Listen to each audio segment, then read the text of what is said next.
పిల్లల్ని లైన్లో చక్కగా వెళ్ళేటట్టుగా చూసుకుంటాడు టీచర్. తల్లిదండ్రులు కూడా పిల్లల్ని పెంచేటప్పుడు చాలా శ్రద్ధగా, ఇప్పుడు పొయ్యి మీద పాలు పెట్టినప్పుడు ఏం చేస్తారు?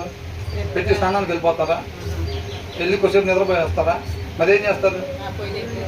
పొయ్యి దగ్గరే ఉంది జాగ్రత్తగా, అమ్మో అవి మళ్ళీ కింద పోయినాయి అంటే ఆ పొయ్యి అంతా చూసుకోవాలి, మన వల్ల అవ్వదు. కాబట్టి ఏం చేస్తారు? జాగ్రత్తగా గమనించుకుంటూ ఉంటారు. ఒక బాటిల్లో నీళ్ళు పట్టేటప్పుడు ఏం చేస్తారు? ట్యాప్ ఆన్ చేసేసి ఓట్ని అటు తిరిగారా, బాగున్నావా అటు నాని బలకరించుకుంటారా? ఏం చేస్తారు? బాటిల్ ఎప్పుడు నిండుతుందా, ఎంతవరకు వచ్చింది, ఇంకెంతవరకు వచ్చింది, ఇంకెంత ఉంది, మనం ఏ టైంలో బాటిల్ ఆపాలి అని జాగ్రత్తగా చూసుకుంటూ ఉంటాం. పిల్లోడిని పెంచేటప్పుడు కూడా జాగ్రత్తగా వాడిని పరిశీలనగా చూస్తూ ఉండాలి. పిల్లల్ని అది ఇప్పుడు ఎలాగున్నారు, ఏ స్టేజ్లో ఉన్నారు, ఎలాల్సిన దారిలో వెళ్తున్నారు. పిల్లల్ని పద్దాకు ఈ బిల్డింగ్లో వచ్చి ఆ బిల్డింగ్లో పదండి అని చెప్పి వదిలిపెట్టేస్తాడా? పిల్లలు ఎట్లాగ వెళ్తున్నారు, జాగ్రత్తగా వెళ్తున్నారా, వాహనాలకి ఏమైనా అడ్డం పడుతున్నారా, లైన్ చెప్పి అందరికి అడ్డం పడుకుంటూ వెళ్తున్నారా అని చెప్పి జాగ్రత్తగా పిల్లల్ని చెక్ చేసుకుంటూ ఉంటాడు. ఈ బిల్డింగ్లో వచ్చి ఆ బిల్డింగ్లోకి వెళ్ళిన దాకా జాగ్రత్తగా చూస్తాడు. దేవుడు కూడా పుట్టించేసి వదిలిపెట్టాడా? ఒక్కొక్కరు తయారు చేసి మిరకాయ బజ్జీలు వేసినట్టుగా అట్లా భూమి మీద పడేసి వదిలిపెట్టాడా? ఏం చేస్తున్నాడు? చివరి దాకా జాగ్రత్తగా ప్రతి నరుణ్ణంతా చూస్తూ ఉన్నాను. అట్లాగే మనం కూడా పిల్లల్ని ఏం చేయాలంట? పొద్దున పూట ఓట్స్ పెట్టాం కాదు, మధ్యాహ్నం దాకా దిగులు దగ్గర ఆడుకొని ఎక్కడో దగ్గర అనుకుంటావా?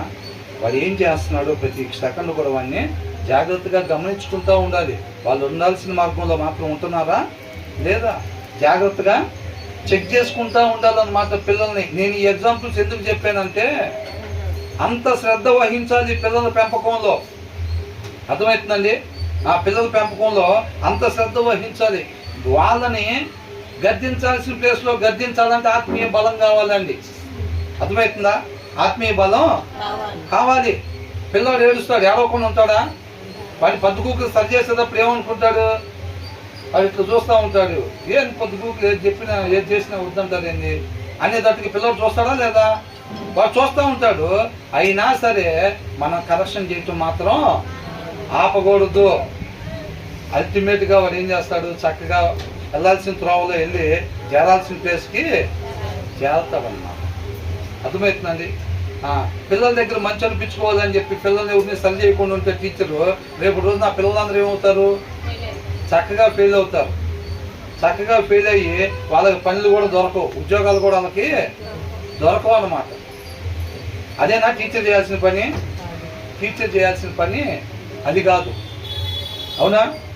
పిల్లోడు బాధపడినా సరే, పిల్లోడు బాధపడినా ఎక్కడ